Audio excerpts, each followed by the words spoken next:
Ia ca doamna asta a lucrat în brigada. Încă erau, hașișa era. Încă brigada care s-a sădit. 76 undeva e anul de sădire, undeva din 80 a început a da roadă.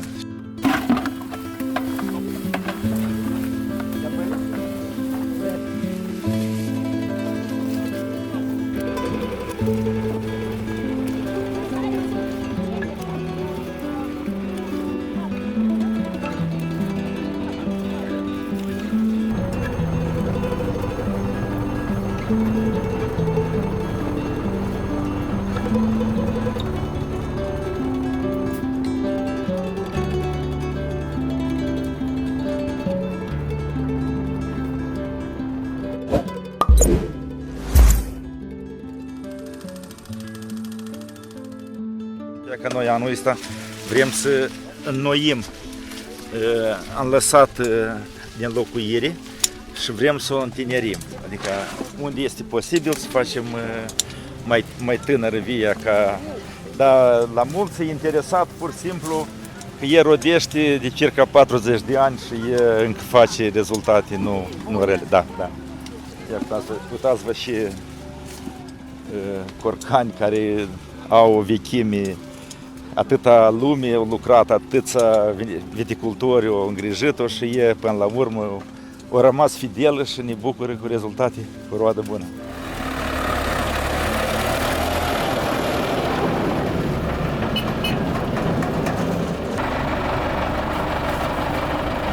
Aproximativ, nu știți? 2 tone. 2 tone? Până la 2-3 tone. Este Sauvignon care primul care se cultiva în Republica Moldova anii sovietici, de-atât îi zic sovietic. Acum au ieșit clar că mai multe clonuri interesante, dar ăsta e cel mai primul care a rămas și acum în vinificarea noastră moldovenească și el, mă rog, are particularitățile lui la producerea vinurilor, dar dacă ne atârnăm serios, facem și rezultate bune. Eu am încercat din trânsul să fac vin fără conservant, absolut. Anul trecut și anul ăsta tot o să încercăm, adică este un vin pur și simplu făcut o partidă mică pentru amatorii de vin care nu iubesc sau din partea stării sănătății nu pot servi vin cu conservanți.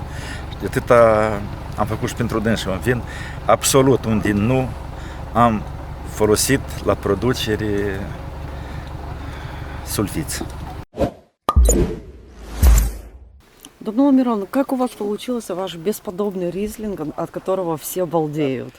Eu cred că el a fost un vin care eu am depus în trânsul multă energie și mult timp. Sunt niște secrete și aici. Eu cred că nu este rostul de povestit, dar cel mai interesant, iar se poate spus că este o vie din anii 90, care un Riesling veritabil, pe atunci a dus la export, care s-a sădit, a fost reînnoit, el a înghețat într-un an, s-a înnoit, noi am restabilit, adică viile am întins alte sârme, am schimbat mulți pari, adică, dar asta nu, dar toți pornește de la vie, clar. Și a doilea vă spun ce încă, el e pus tot pe partea nordică, cum se face în țările europene, acolo soluri calcaroase, asta, mineralizarea asta a lui, asta solurile care se văd în petricele, adică și a doilea acolo este o zonă unde este multă umezală. El practic nu suferă așa de mult de la secetă ca alte, pentru că acolo se vede că a fost cândva izvoar, a fost că în multe locuri nici nu a sădit, o lăsat că nu era chip de sădit. Probabil că asta influențează și eu socot că numai asta e munca la viticultorii care au adus via asta până la așa stare și noi am preluat și am continuat mai departe. Să zâmbește Da, când Zâmbiți și spuneți-vă ceva bun. Mira, ia tu Nicolae. De ani de zile în zona centru și în special în sat s-au cultivat vița de vie, de ani. Aici a fost o gospodărie foarte puternică. Dacă pe anii aceia eu a fost decorată cu ordinul Drapelul Roșu de muncă, adică vă dați seama, nu un om, dar o gospodărie întreagă. Asta înseamnă că era o gospodărie fruntașă în raion și în Republică. Și că astea viile, astea o vie printre puținele care au rămas de la viticultorii din trecut, care noi am moștenit-o și mai departe, adică o dezvoltăm. Dar asocierea asta, ideea îmi aparține familiei, noi am legat tot denumirea Vornic cu satul Vorniceni, cu istoria, avem biserică care spune că e construită pe vremea lui Ștefan cel Mare, foarte acum se renovează. Adică avem locuri care denotă că aici din veacuri s-au muncit, s-au cultivat, inclusiv viță de vie, un sat cu vechi, care are de acum 603. În 2020, când am lansat primul vin, în 2020 am împlinit 600 de ani satul. Anul 1978, eu trecem din clasa 9 într-a 10-a, de-aia eram băiețandru. În brigada asta care noi lucra erau mulți socialiști, regretatul grosul Ion Alexandru. Fiica lui era în clasă cu mine și eu am rugat ca tata ei să mă angajeze pe vară și că vedeți, că fix în locul ăsta, că unde viile astea, noi lucram cu, era înainte un agregat, se chema PRVN 72.000. Cum era lucrul? Vă zic, mergea tractorul, în urmă erau doi oameni pe un cultivator care manual fereau cuțitul pentru a tăia buruianul de lângă tufe. Și eu cu un coleg de-a meu, noi am lucrat în via asta, s-o câteți câți ani în urmă, când eram elevi în școală. Adică locurile astea mi se aproape de mulți ani. Și ca confirmare la asta, puteți vedeți filmul Vierii pe site-ul întreprinderii noastre, filmul Vierii, unde e filmat momentele astea când au fost sădite plantațiile astea toate, multe dintre însele nu, dar este documental confirmat cum e că a petrecut sădirea viilor astea. С виноградарями из бригады Ивана Александровича Гросу мы познакомились ранней весной и застали их в извечных заботах, чтобы все побеги принялись, чтобы не смыло дождем, чтобы не унесло злым ветром, чтобы не побило градом, чтобы.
Nu a fost ideea de business.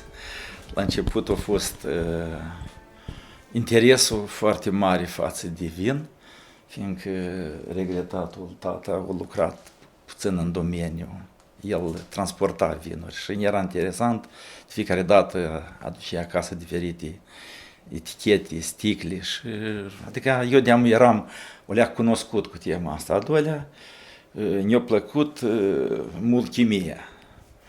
Și asta e legată mult și de, dar clar că atunci nu era încă clar și specialitate, cu toate că avem idee. Și în 1979 am intrat la Stăuceni, la Colegiul de Beneficație, atunci era așa se chema.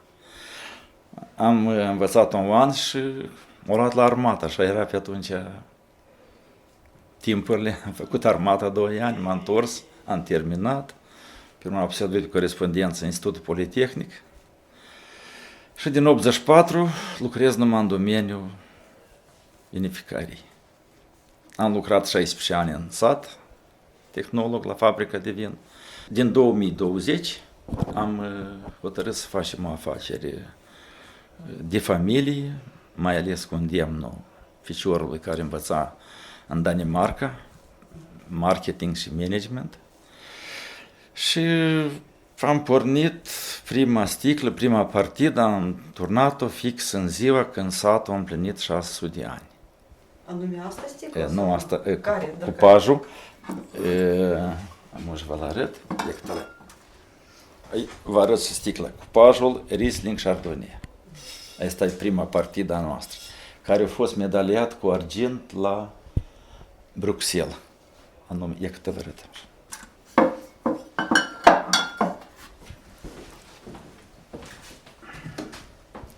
E ca este cupaj. La Bruxelles a luat medalia de argint. Bravo.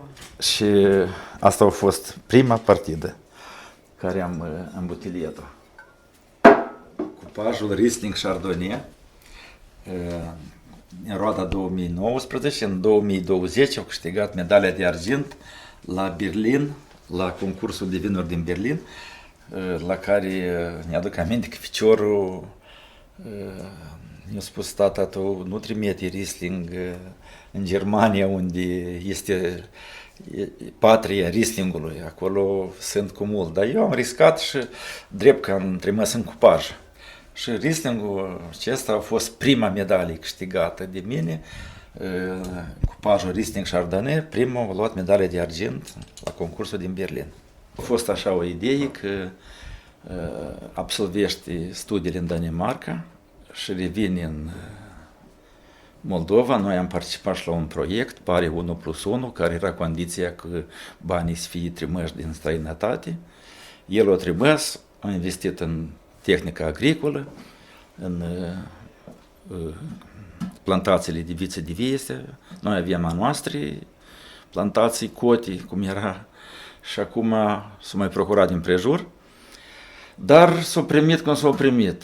S-a câștigat la concursul ăsta Green Card și acum a plecat în America la activitatea lui mai departe, lucrează acolo, s-a căsătorit acolo, de-am făcut atunci când am spus, făcut obiceiurile, cununia, botezul și a plecat. Clar că e greu, pentru că eu singur cu soția, e foarte complicat, dar Aveți numai un ficior, da? și o fata în Danemarca, e tot acolo cu familia, s-a stabilit, ei mai departe de întrebările astea, e ca fata are alte griji, dar ei ne-au spus deodată că a să trăiască în Danemarca. Dar cu băietul încă avem așa discuții, da, că va reveni. Și eu pentru dânsul ca atare am format întreprinderea, că el se ocupe cu realizarea, cu vânzări, expoziții, știți cum, ăsta e lucru pentru tineri mai mult. Noi așa, pe ideal, în vinărie, mai simplu, adică, dar până când facem atâta cât dovedim.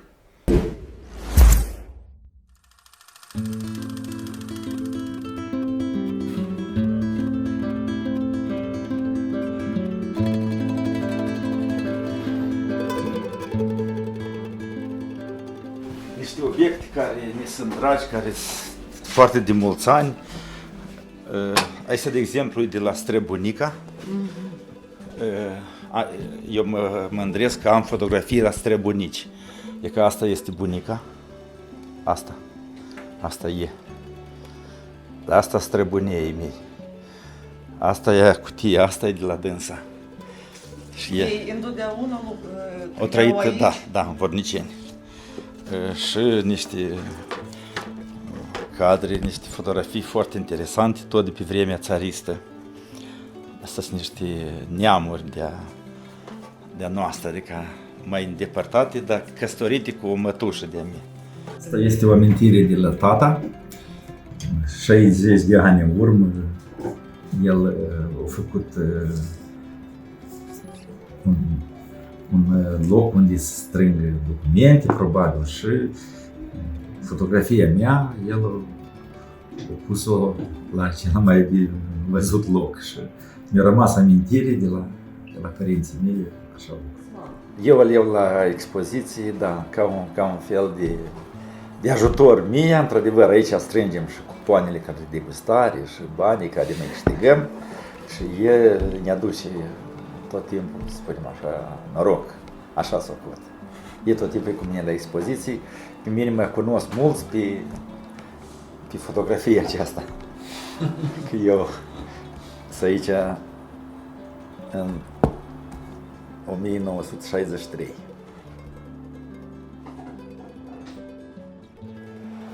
E răcit, îmi pare că e bine.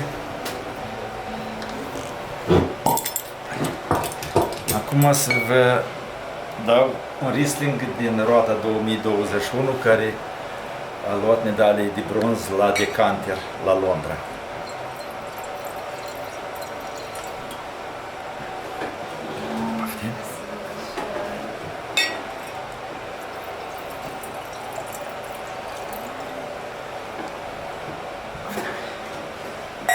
Fiți sănătoasă întâi, dar restul să faceți cu asta.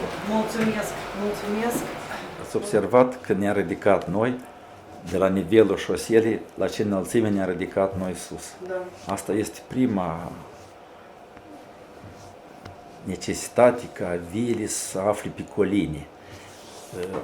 Tot timpul soarele, când bate, să bată treptat, adică cum merg rândurile, ele să fie după cum este colina și ca soarele din abundență scalde viile astea. Asta e prima condiție. Colinii cu pante abrupte, mai puțin abrupte și ei planta care foarte mult iubește soarele. Și noi trebuie să dăm asta posibilitate, e să fie din cât mai multe părți luminată și încălzită de soare. Solurile și clima. Și clar că tradițiile, fiindcă la noi din veacuri s-a cultivat vița de vie. Și aici este și instituții de învățământ și fiecare care se naște, de acum deodată este puțin vinificator.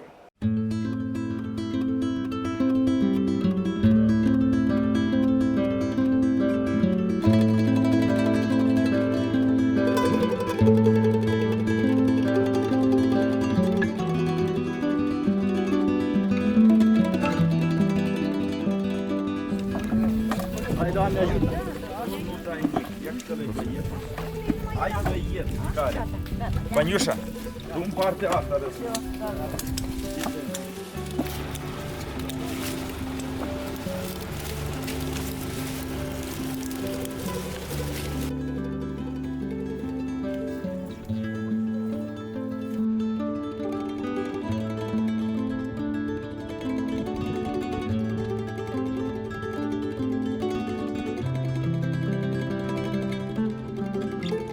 Sincer, anul ăsta am rămas o leacă dezamăgit de prețuri și pur și simplu stai și te gândești ce să faci, dar nu poți să le lași ca și cum abandonezi un membru a familiei și nu poți să abandonezi, să muncesc cât să am sănătate, cât să am ajutor, ca să menținem mai departe.